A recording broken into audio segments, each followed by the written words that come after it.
Right, YouTube, it's the Shadow King, King Nazu, here with a review for Rosario Vampire 2, Chapter 21. Sun and God, not the Judeo-Christian God, the Sun who just calls himself God, are evenly matched in voice power. Sorry. God says he killed Marin's husband for the lulz, mostly, and this is a common trait among Siren, as he explains that Sirens do this just for, like, sport. I'm gonna say this right now. Even by Siren standards, God is a dick. Marin asks his son is the same monster as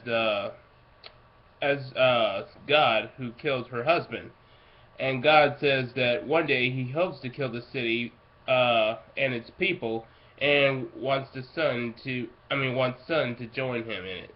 Like I said, God's a dick. Tsukune says all Sun wants is for her and Marin to be in peace, and him and the fairy tales shouldn't exist since they are so uh, passionate about ending the human race and overthrowing them. Uh, God retorts by summoning a water beast to shoot compressed water at Tsukune, and Yukari says this is a space transfer technique, basically summoning, and God summons more water beasts to overcome this whole voice balance counter thing. Uh, and God says that since you're not going to join me willingly, son, I'm going to make you join Fairy Tail by brainwashing you. Then, speaking of Fairy Tail, Gin enters the Fairy Tail 7th branch headquarters and resolves to defeating all the members. Gin takes the time to reflect when he and Sun were in the newspaper club together, and he was just focused more on starting school fights instead of his duties at the newspaper club, and Sun would always have to keep him in line. And he's kind of grateful for that because she brought out his potential, despite some of his flaws that we all know.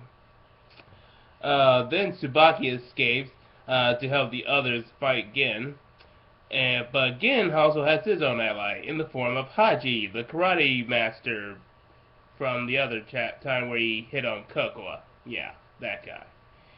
And together they take down more thugs. Haji asks where Sun is, and Gin says she's not there. And they continue beating up the fairy tale agents.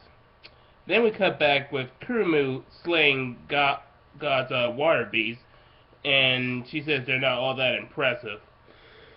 And Mizre remembers that she has the ability to control ice and water, and thus she can shield against the water since that would have no effect on her. Then the newspaper club joins in with Ruby and Yukari saying that they're fighting for the sake of coexisting with the human race, and they won't allow Fairy Tail to harm them. This causes God to become completely desperate and starts targeting Marin. Meanwhile, Marin tries to grasp the whole fact that Sun and her friends are monsters, with the exception of Tsukune, since he's just, let's say, an enhanced human. Then a water beast pops up right behind Marin and shoots the water blast, but Sun shields her. However, this ends up damaging her vocal cords. God takes opportunity of this by using the death melody, and Sun passes out in defense, while Marin realizes Sun's love.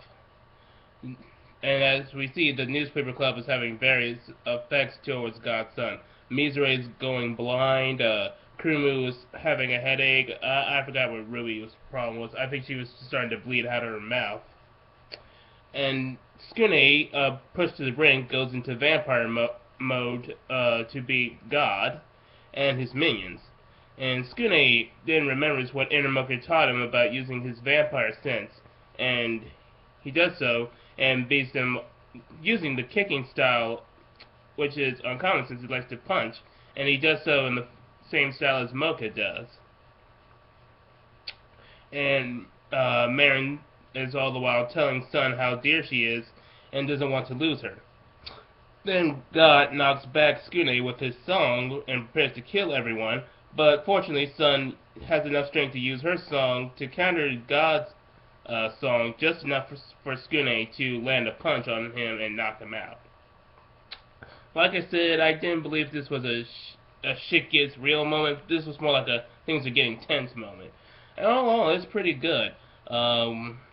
We see the girls reaffirming towards the coexistence theme and their beliefs, and we're seeing just how powerful these fairy tale characters are, especially the siren who calls himself God, and we see furthermore that Sun supposed to represent the girl's hope that she's already coexisting with the human, and now that she's finally doing it on an honest basis.